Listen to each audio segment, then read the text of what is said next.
नमस्कार दोस्तों, हाल ही में एफएटीएफ ने पाकिस्तान को फिर से ग्रे लिस्ट में ही बरकरार रखा है। तो यह न्यूज़ फिर से आ रही है कि एफएटीएफ क्या है और इसके क्या कार्य हैं, यह आतंकवादी गतिविधियों पर कैसे रोक लगाता है।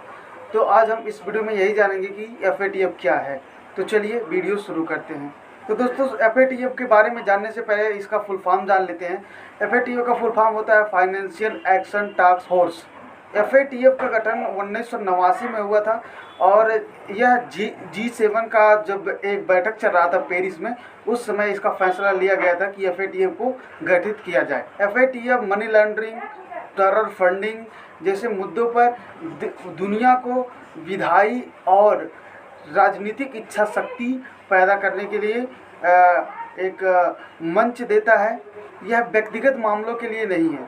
एफएटीएफ का उद्देश्य मनी लॉन्ड्रिंग, आतंकवादी वित्त पोषण जैसे संकटों से निपटना और अंतर्राष्ट्रीय वित्तीय प्रणाली के अखंडता के लिए और परिचालन उपायों के प्रभावी क्रियान्वयन को बढ़ावा देना है। अगर हम एफएटीएफ के सचिवालय की बात करें तो यह पेरिस में है।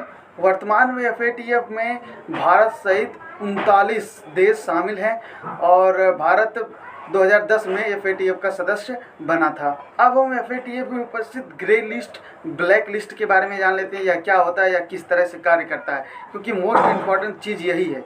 क्योंकि पाकिस्तान को ग्रे लिस्ट में रखा गया है, तो क्या है ग्रे लिस्ट, क्या है ब्लैक लिस्ट, इसके बारे में जानना बहुत ज़्यादा ज़रूरी हो जाता है। दरअसल जिन देशों को मनी लॉन्ड्रिंग और टेरर फंडिंग करने के लिए सबसे उपयुक्त स्थान माना जाता है, उस देश को ग्रे लिस्ट में डाल दिया जाता है। जैसे कि इस समय पाकिस्तान को ग्रे लिस्ट में डाल दिया गया है। कुछ समय पहले अभी अफगानिस्तान को ग्रे लिस्ट से बाहर कर दिया गया, उसकी गतिविधियों को देखते हुए। इस लिस्ट में शामिल किया जाना संबंधित देशों के लिए एक चेतावनी होती है कि ऐसे देशों को ब्लैक लिस्ट में भी शामिल किया जा सकता है, जिससे उन्हें किसी भी प्रकार की कोई भी आर्थिक सहायता नहीं मिलेगी। अगर ब्लैक लिस्ट की बात करें तो असहयोगी देशों या क्षेत्रों के रूप में पहचाने गए स्थानों को ब्लैक लिस्ट में डाल दिया जाता है। ये ऐसे देश होते हैं जो टेरर फंडिंग और आतंकवादी गतिविधियों में संलिप्त होते हैं और ऐसे देशों को मनी यानी कि फंडिंग उपलब्ध कराते हैं। ऐसा नहीं है कि एक देश जो एक बार ब्लैक लिस्ट में हो जाता है वह फिर ब्लैक लिस्ट से बाहर नहीं हो सकता है।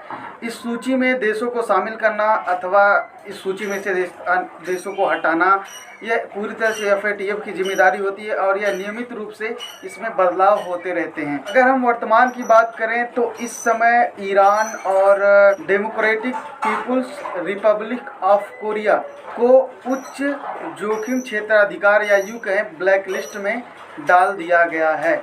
और एफएटीएफ प्रत्येक वर्ष में 3 बार इसका मतलब आयोजन किया जाता है। फिर इसी में निर्णय लिया जाता है कि कौन सा देश को ब्लैक लिस्ट से ग्रे लिस्ट में करना है या उसे पूरी तरह से स्वच्छ देश निकाल देना है, उसको एफएटीएफ से बाहर निकाल देना है कि वह किसी तरह से आतंकवादी गतिविधियों में संलिप्त नहीं है। तो मैं उम्मीद करता हूं कि आपको एफएटीएफ क्या है, उसके क्या कार्य हैं, उसका गठन कब हुआ था, यह सब समझ में आ गया होगा। अगर आपको यह वीडियो पसंद आई हो तो लाइक कर दीजिए, चैनल पर नए हैं तो सब्सक्राइब कर दीजिए। मिलते हैं जल्द ही नेक्स्ट वीडियो में, तब तक के लिए बहुत बहुत धन्यवाद।